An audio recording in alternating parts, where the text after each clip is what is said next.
झालं तर निश्चितपणानं पिंपळगावचे प्रथम नागरिक ज्यांनी प्रथम सरपंच पद भूषवलं ते आमचे आजोबा म्हणजे चव्हाण परिवाराचे आज आमचे प्रशांतचे दिनेश भाऊंचे आजोबा मारुतीबापू शेठ चव्हाण.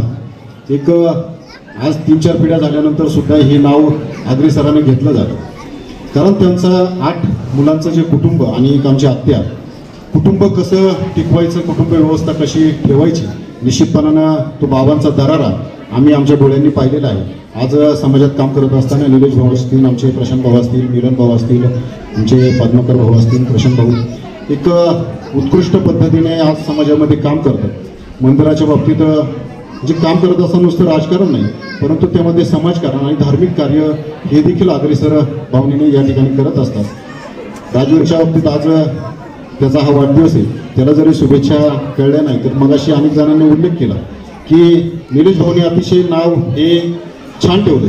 म्हणजे जो आज जरी किती मुलं असतील परंतु राजा तोच बनतो जो वीर असतो. म्हणजे निश्चितपणानं उलटं जर नाव असतं तर वीर हा निश्चितपणानं राजा होतो आपल्या पुढच्या पिढीमध्ये.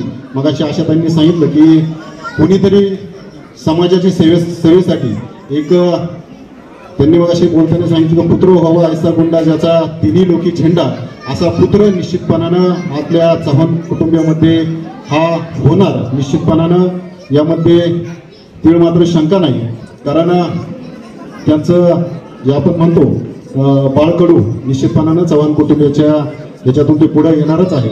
या राजवीला शुभेच्छा देत असताना मी दीर्घायुष्य लाभो, निरोगी आयुष्य लाभो आणि त्याच्या हातून समाजाची आणि देवा धर्माची आणि देशाची सेवा घडो.